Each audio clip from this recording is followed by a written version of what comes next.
Their little boys cried loudly as their father threw them on the bed and began packing his clothes into a bag. His face was tight with anger, like someone ready to fight the whole world. Mrs. Grace, his wife, said gently, "The babies are crying. They need their father."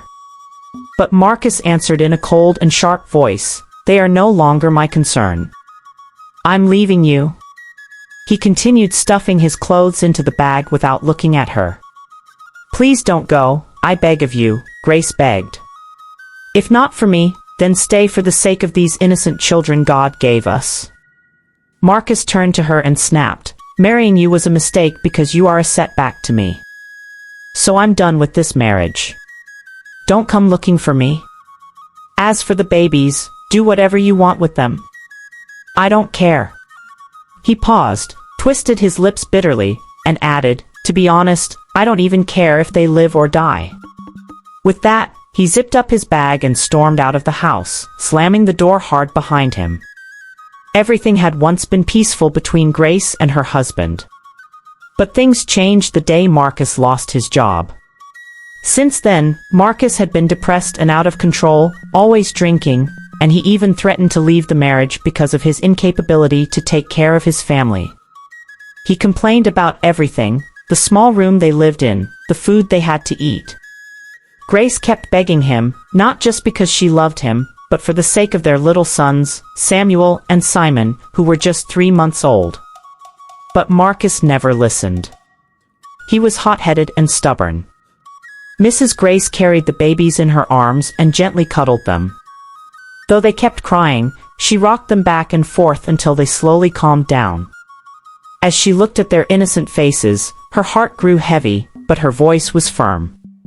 "I may not have money to give you the best life," she whispered, "but I promise I will be the best mother in the whole world to you." She kept rocking them softly, and not long after, the twin boys drifted off to sleep, and she put them to bed. The morning arrived. Mrs. Grace awoke to the sound of her twin boys Samuel and Simon crying for food. There was nothing to give them, no money, no meals, and no time to drown in despair. She had to act. She had to survive. Without a job to rely on, she wrapped the twins around her, Samuel at the front while Simon was at the back. Strapping the babies to her chest, she made her way to the bustling market in search of any work she could find, but found none. She began doing many jobs for people, helping people with their loads and hawking on the streets. People noticed. Some stared in silence, some offered looks of sympathy. A few reached into their pockets and pressed small tokens into her hand. "For the babies," they said, and moved on. An elderly woman, her face etched with concern, stepped forward and gently stopped her. "You're doing a great job, my dear," she said quietly, her voice warm and sincere. Then she slipped a folded 1,000 naira note into her hand. "This is for the babies." Mrs. Grace lowered her head in gratitude, whispering a soft thank you. Without delay, she went back to work. But kindness wasn't everywhere. A loud jeering voice cut through the crowd. "Enjoyment mistress," a man shouted with a sneer. "You were busy enjoying the good stuff and life in bed. Did you think of the responsibility then? Now suffer it alone." His words hit hard. Every syllable echoed in her chest. But Mrs. Grace said nothing. She didn't flinch. She didn't respond. If only the man knew the whole story. What people thought no longer mattered. The only thing that mattered was her 2 little boys. They had to be okay. And she would make sure of it, no matter what. After a long, exhausting day of labor, Mrs. Grace returned home. Her back ached and her arms felt like lead from carrying heavy loads with her babies strapped to her chest. Yet beneath the fatigue, there was a quiet joy in her heart. She had earned enough to care for her boys. That evening, she walked to a nearby pharmacy, clutching the small bundle of money she had made. Speaking softly to the pharmacist, she explained her situation, her jobless state, her twin babies, and their growing needs. The pharmacist listened patiently, then gently scribbled down a list, infant powdered milk, baby-friendly medicine, and a few essentials for newborn care. Mrs. Grace counted the notes carefully and paid. As she walked home with the small bag of supplies in hand, she felt something she hadn't felt in a long time: hope. She was tired, yes, but she was also grateful. Grateful that for today, at least, her boys would be okay.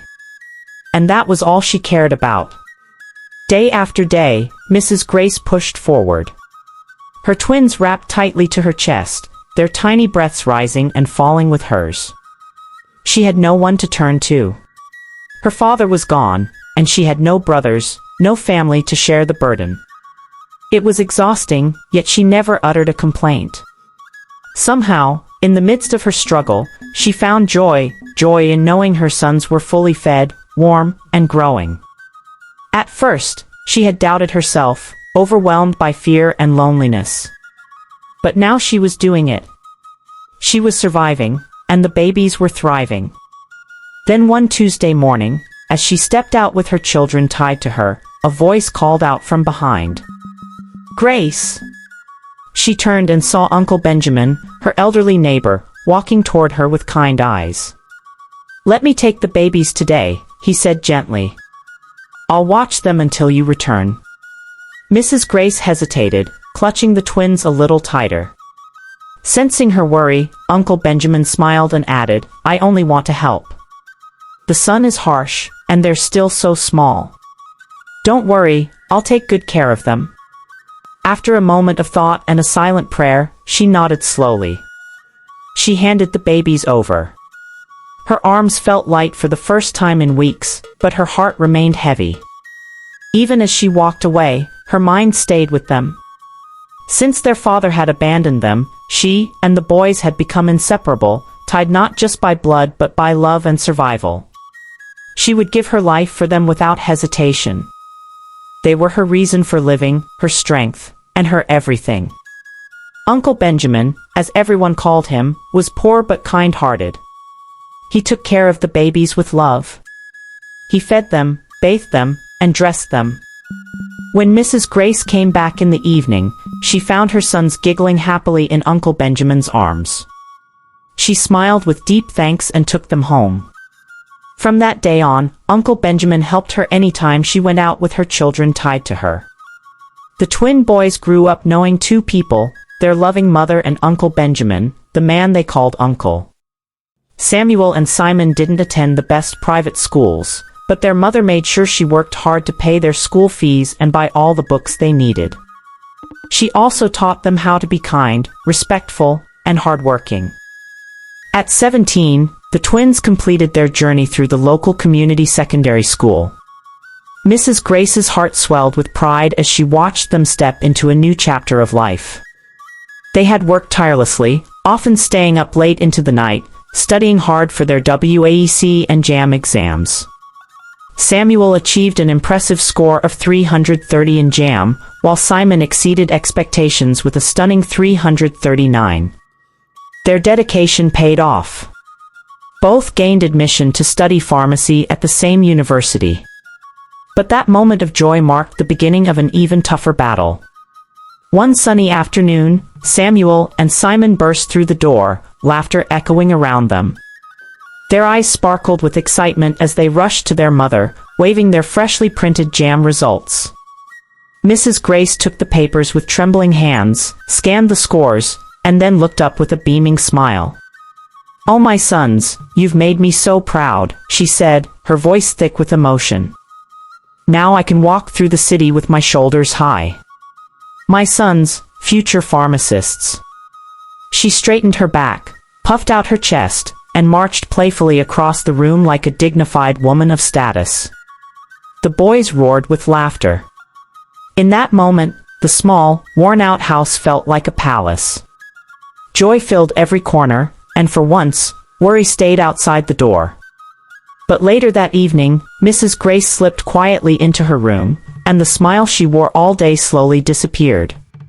She sat at the edge of her bed, her shoulders heavy with silent sorrow. Not a single naira sat in her purse, not even enough to sponsor one child, let alone two. She was completely out of options. Lowering her head, she whispered to herself, all these years of struggle. Now my sons have made it, and I can't even pay their fees. Her heart sank. Shame and helplessness pressed down on her like a weight. But then something stirred inside her. She clenched her fists and looked up with fierce determination. No, she muttered. I won't let money stop them. I'll do whatever it takes. My sons must become what they are meant to be. The next morning, Mrs. Grace woke long before the sun rose, well before the twins even stirred in their beds. But this time, she didn't reach out for her hawking business. Deep down, she knew that it could no longer meet the size of the challenge ahead.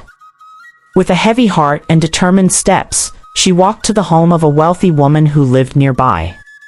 When she knocked, the rich woman appeared in her pajamas, her face wrinkled with suspicion. What brings you to my door this early? She asked sharply. Mrs. Grace fell to her knees without shame. Please, Ma, she begged. Take me as your house help. I'll do anything. Wash your clothes, sweep your compound, cook your meals. Just help me send my sons to university. I'll work like a slave until they graduate. She explained to the rich woman how Samuel and Simon were her life, the only joy left in her world. She begged the woman with all her heart. But the rich woman shook her head and said coldly, training 2 students in pharmaceutical studies is no child's play. I will not do it.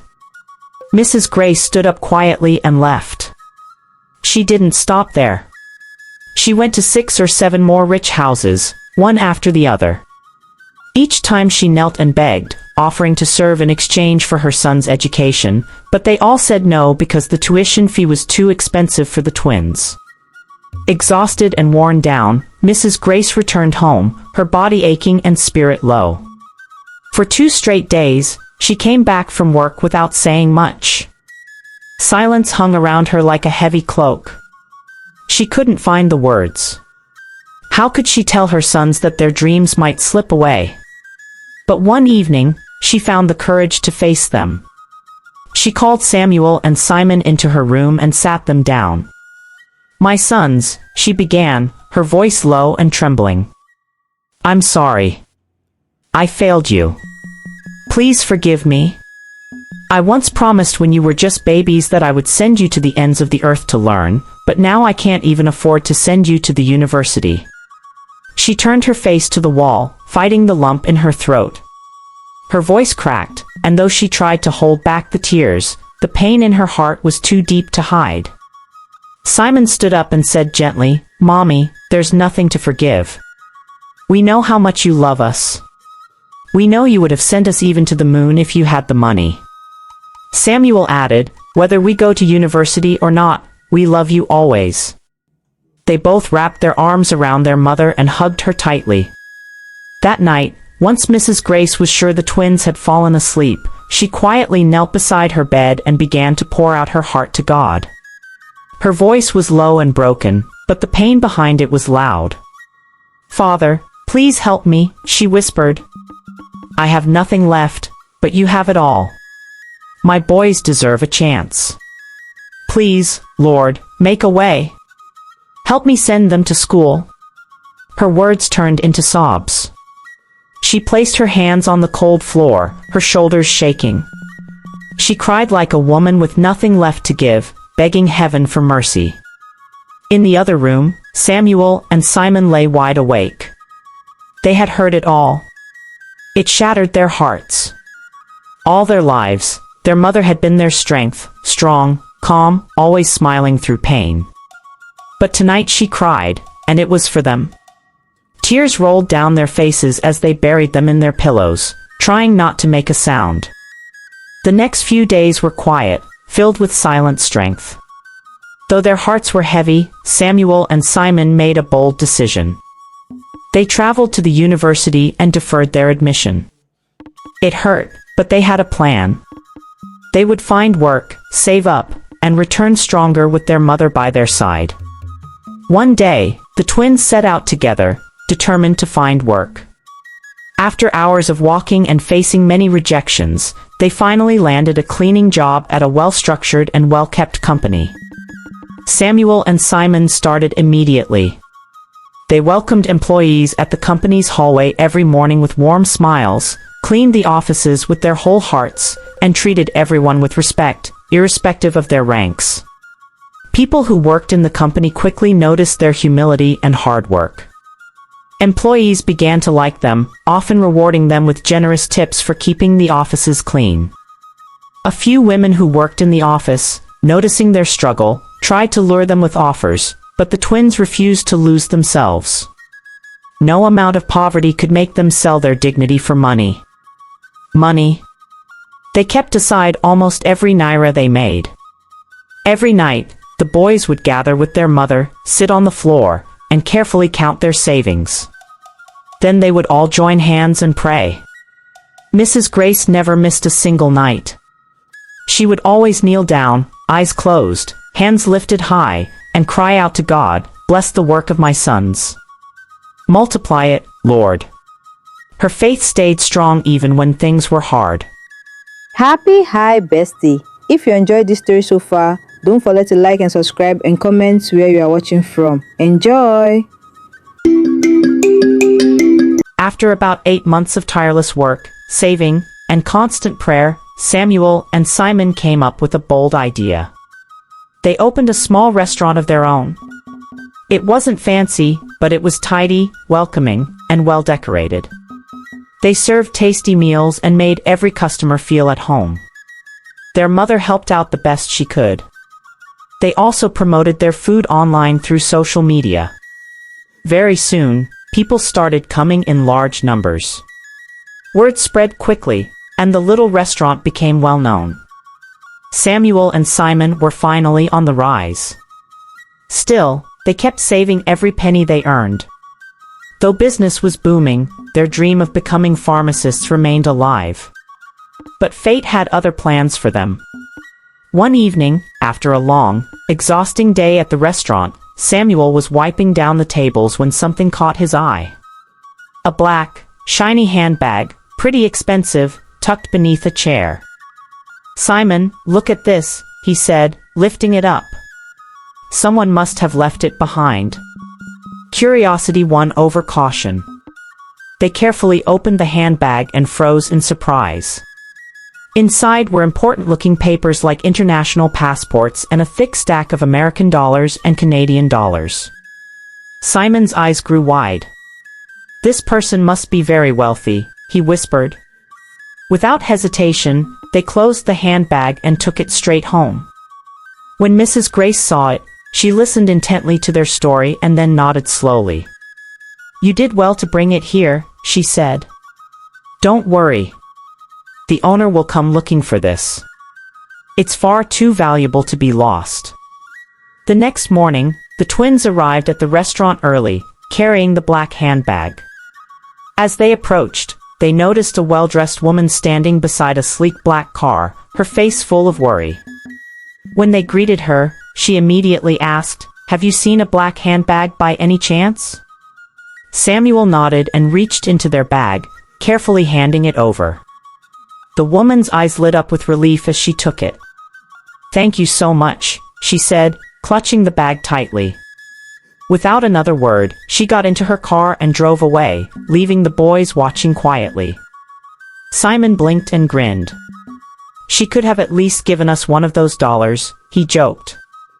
Samuel chuckled. "So now you want dollars? Maybe I should start calling you King Dollars." They both laughed and then headed into the restaurant to start the day's work.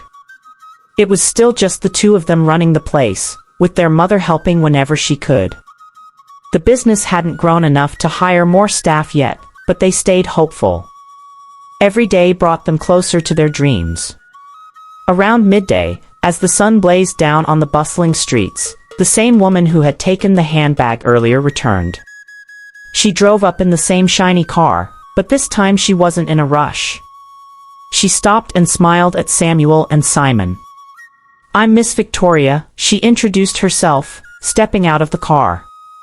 "For your honesty and faithfulness, I want to reward you." Samuel and Simon exchanged hopeful looks, thinking this might be the moment they'd get a little extra cash. But to their surprise, Miss Victoria didn't give them any money. Instead, she led them to a grand, impressive building downtown. "This is for you," she said warmly. "The passport and documents in that handbag are worth far more than money.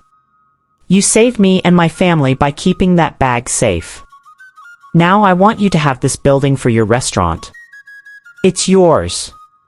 Samuel and Simon stood there, shocked. They couldn't believe it. They had worked so hard, and now it seemed like a dream come true.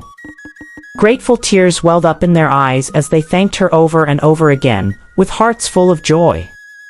They quickly took a taxi and made their way to find their mother. They spotted her at the market, standing by her stall, drinking a refreshing bottle of water.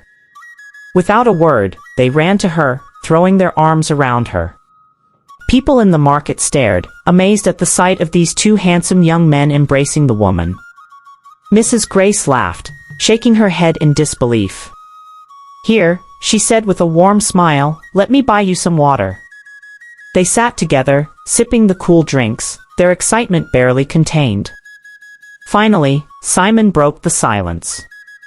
"We have a surprise for you, Mommy." "Oh, what is it?" Mrs. Grace asked, curiosity shining in her eyes. She smiled warmly, eager to see what her sons had planned. Words failed them, so they stood up and motioned for her to come along. Mrs. Grace stood up quickly and followed them eagerly. When they arrived at the grand building, Simon's voice burst with joy. "It's ours, Mommy. The woman who lost her handbag gave it to us. She wants us to open our restaurant here." Tears welled up in Mrs. Grace's eyes. She could hardly believe what she just heard. The restaurant, the fresh start, the reward for her son's honesty, it was everything she had hoped for. They all laughed and celebrated together, joy filling the air as they stood before the building that was now theirs. That evening at home, Samuel and Simon sat down with their mother. They could see the strain in her face, the years of hard work taking their toll. Samuel spoke softly but firmly. "Mom, it's time for you to stop hawking. You're not getting any younger.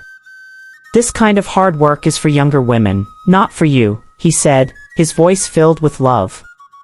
Simon nodded in agreement. "We've got this now. You've given us everything we need to succeed, and now it's time for you to rest. Just come by the restaurant to help out. That's all." Mrs. Grace started to speak, ready to object, but the firm look in their eyes stopped her. She was deeply touched by their resolve. They had struggled and fought for this moment, standing strong and independent at last. Though her heart felt heavy letting go, a swell of pride filled her. With quiet acceptance, Mrs. Grace agreed. It was time to leave behind her years of hard work and rest. Hi bestie, kunyafu hivi kumeshawa uruang. If you enjoyed the story so far, don't forget to like and subscribe for part 2. Comment where you are watching from and I will reply with my favorite emoji. Thank you.